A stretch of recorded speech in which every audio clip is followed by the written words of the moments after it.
अगर आपने Madhya Pradesh police constable 2025 का फॉर्म भरा है तो कुछ बातें जाननी जरूरी है, जैसे कि कितना हाई कंपटीशन है, क्या सेफ स्कोर होगा, हमारा कट ऑफ क्या होगा, और कितना हाई कंपटीशन है। लगभग 9,78,000 बच्चों ने यहां पर फॉर्म भरा है।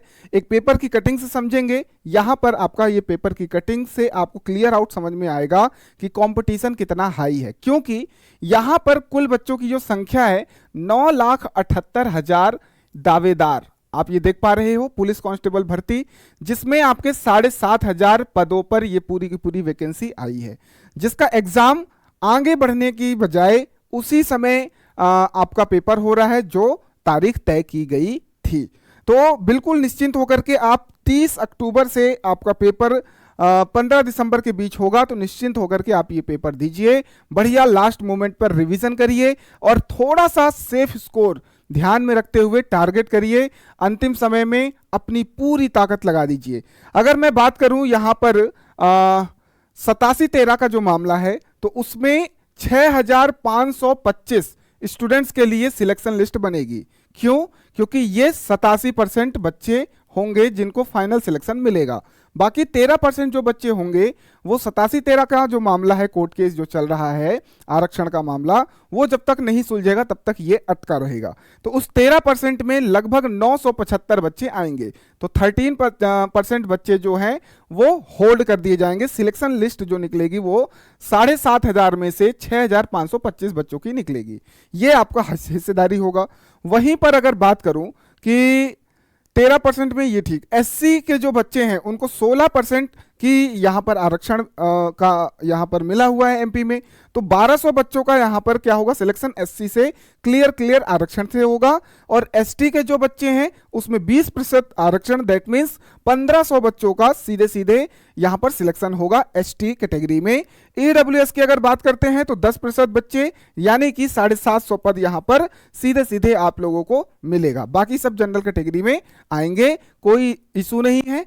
इसके अलावा अगर बात करूं तो ये 45 केंद्रों पर पूरा का पूरा परीक्षा होगा। ईएसबी इसको ले रही है। इस बार 9,78,000 दावेदार हैं, जिसमें 4 थर्ड जेंडर। पहली बार मध्य प्रदेश सरकार जो है इस चीज के लिए आई है कि भैया थर्ड जेंडर के लिए अलग से, खासकर पुलिस लाइन में थर्ड जेंडर को अलग से यहां पर नामित किया गया है, तो ये बहुत अच्छी बात है। तो आपको एक सबसे खास बात समझनी है कि आप लोगों का जो सिलेक्शन होगा उसमें आप 130 लोगों में कंपटीशन कर रहे हो, दैट मीन्स 130 बच्चों में एक बच्चा सिलेक्ट होगा। अगर हम कुल बच्चों को देखते हैं कि सर 9,78,000 में से कितने बच्चे सिलेक्ट होंगे, 7,500, तो उस आधार पर अगर हम बात करेंगे तो 130 लोगों में से एक बच्चा सिलेक्ट होगा। और आपको कितनी सीट चाहिए? मात्र एक सीट चाहिए। कुल आपके 11 शहरों में पेपर हो रहा है, 41 दिन पूरा का पूरा पेपर चलेगा। तो ये रही है इंपॉर्टेंट नोटिस जो कि आपके पेपर में आया है। इसके अलावा अगर कट ऑफ की बात करूं तो ये भी आपको जानना जरूरी है कि जो मेरिट कट ऑफ यहां पर देखा गया था 2023 का, उसके आधार पर नया कट ऑफ हमको जानना होगा, क्योंकि जो वैकेंसी आई थी लगभग सिमिलर थी 2023 में।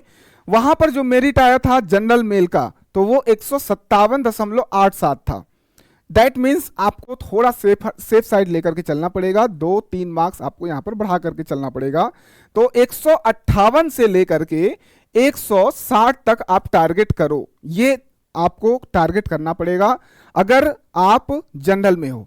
और ये जो कट ऑफ है ये 200 मार्क्स में है, आपका पेपर 100 मार्क्स का होगा, तो ये 100 मार्क्स आपका पेपर का है और 100 मार्क्स फिजिकल का है। तो आपको फिजिकल और आपका जो पेपर है दोनों का मिला करके ये कट ऑफ जारी किया गया है। तो सर हमको पेपर में कितने लाने होंगे? तो लगभग आप ये मान के चलो कि 160 लाना है, जिसमें से आप थ्योरी में 80 और फिजिकल में 80 लाओगे, तो ऑन एन एवरेज ये हो जाएगा। मान लेते हैं किसी का फिजिकल अच्छा है तो आप इसको बढ़ा सकते हो, इसको थोड़ा बहुत कम कर सकते हो, कोई इशू नहीं है। लेकिन आपको 80 तो आप माइंडसेट बना करके चलो, 80 बना करके चलो, क्योंकि 80 प्लस ही रहेगा तभी सेफ साइड मिलेगा। बाकी वेरिएट होगा पेपर टू पेपर, यहाँ पर 41 दिन पेपर चलेंगे तो आपका स्वाभाविक सी बात है नॉर्मलाइजेशन होगा, कोई पेपर टफ होगा इजी होगा, नॉर्मलाइजेशन होगा तो उस आधार पर ये कट ऑफ आएगी। बाकी अगर जनरल फीमेल की बात करूं तो 143.55 आया था, तो आप लोग 2-2 4-4 नंबर बढ़ा लो, क्योंकि लगभग वैकेंसी वही थी और फॉर्म कम नहीं, लगभग 10 लाख फॉर्म भरा चुके हैं भैया, ठीक। अगर मैं ओबीसी मेल की बात करूं तो 156.36, ओबीसी फीमेल की बात करूं तो 151.07, ईडब्ल्यूएस मेल की बात करूं 153.67 और ईडब्ल्यूएस फीमेल की 146.17।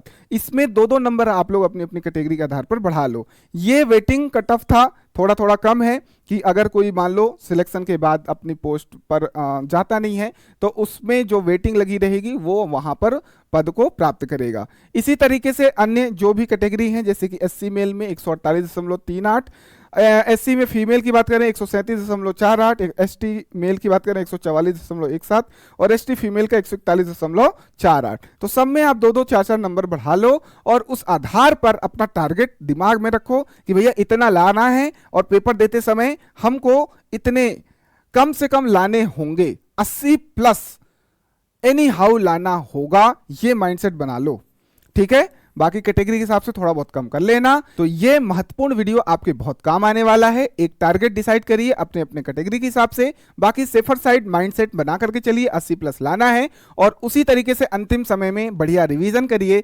ऑल द बेस्ट आप सभी को। 30 से आपका पेपर है, आप लोगों को बहुत सारी शुभकामनाएं। मिलते हैं अगले शानदार वीडियो में, धन्यवाद।